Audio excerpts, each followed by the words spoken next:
আসসালামু আলাইকুম। আমরা এই পর্বে দেখব একজন বিডার নিলামে জয়ী হলে তার কি কি করণীয় রয়েছে সে সম্পর্কে আমরা এখানে দেখানোর চেষ্টা করব। শুরুতে লগ ইন করার পরে আমরা ড্যাশবোর্ডে দেখতে পাচ্ছি নোটিফিকেশন প্যানেলে একটি মেসেজ এসছে।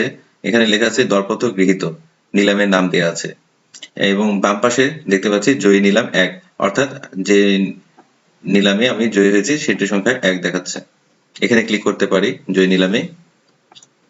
এরপরে নিলামের বিস্তারিত দেখুন বাটনে ক্লিক করব।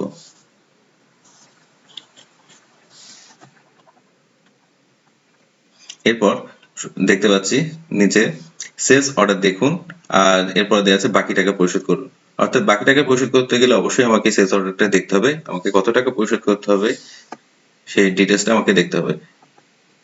এখানে দেখতে পাচ্ছি মালামালি বিবরণ, পরিমাণ, একক মূল্য, যে আমি একক মূল্য দিয়েছি সেটা দেওয়া আছে, মোট মূল্য, ভ্যাট, ট্যাক্স দেওয়া আছে এবং সর্বমোট পরিশোধযোগ্য অর্থ 14,40,713 টাকা দিতে হবে এবং নিচে শর্তাবলীও দেওয়া আছে কত তারিখের মধ্যে দিতে হবে বা এরকম কিছু। এরপরে আমরা এটি কেটে দিব। এরপর বাকি টাকা পরিশোধ করুন বাটনে ক্লিক করতে হবে। ক্লিক করার পরে দেখতে পাচ্ছি পেমেন্টের উৎস সংক্রান্ত তথ্য, পেমেন্টের ধরন।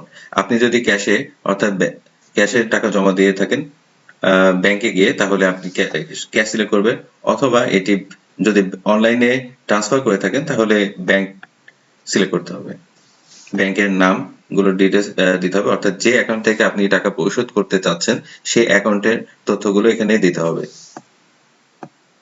আর যদি ক্যাশ দিয়ে থাকেন তাহলে একটি আগের মতোই একটি টোকেন জেনারেট হবে। এই যে আমরা ক্যাশে দিলাম, ক্যাশের মাধ্যমে জমা টোকেন স্লিপ, এই অপশনে নিলামের দর প্রদানের টোকেন স্লিপ লেখা আছে, টোটাল 14,34,713 টাকা দিতে হবে। এই স্লিপটিও তাই পুনরায় আগের মতোই ডাউনলোড বা প্রিন্ট করে নিতে পারেন। এরপরে সেলস অর্ডার দেখুন, আপনাকে সেলস অর্ডারটি এবার রিসিভ করতে হবে। এখন আমরা একটি নির্দেশনা দেখতে পাচ্ছি, পেমেন্ট জমা দেওয়ার পর যাচাই সম্পন্ন না হওয়া পর্যন্ত অপেক্ষায় থাকুন। অর্থাৎ মালামালে যে টাকাটা পরিশোধ করতে চাচ্ছি সেটি আমাকে সম্পন্ন হওয়া পর্যন্ত আমাকে অপেক্ষা করতে হবে। বাকি টাকা পরিশোধের পর এখন আমরা দেখব একটি বাটন দেখা যাচ্ছে মালামাল গ্রহণের আবেদন, অর্থাৎ মালামাল গ্রহণের জন্য একটি আবেদন করতে হবে। এই যে এটি অটোমেটিক জেনারেট আবেদন ফর্ম দেখতে পাচ্ছি।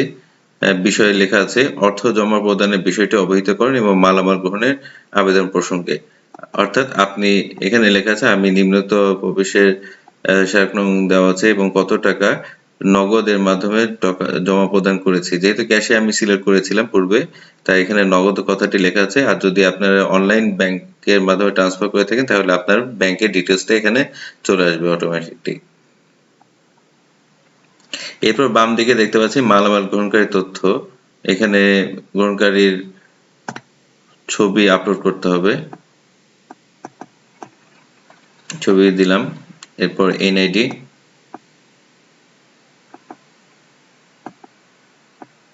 এরপর তার স্বাক্ষর, এটা অবশ্যই পিএনজি ফরম্যাটে হতে হবে।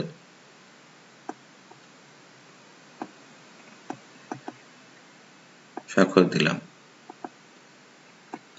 নিচে সাবমিট করুন বাটনে ক্লিক করব।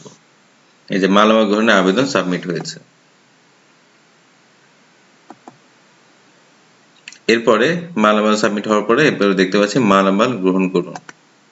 আপনি কি মালামাল গ্রহণ করতে চান একটা কোশ্চেন করা হচ্ছে, এখানে হ্যাঁ গ্রহণ করতে চাই বাটনে ক্লিক করব। এই যে দেখতে পাচ্ছি সকল ধাপগুলো আমার কমপ্লিট হয়েছে। মালামাল গ্রহণের অনুমতিপত্র, সেলস অর্ডার, অর্থাৎ এইভাবে আমরা পুরো অপশন সিস্টেমটি কমপ্লিট করতে পারি। ধন্যবাদ।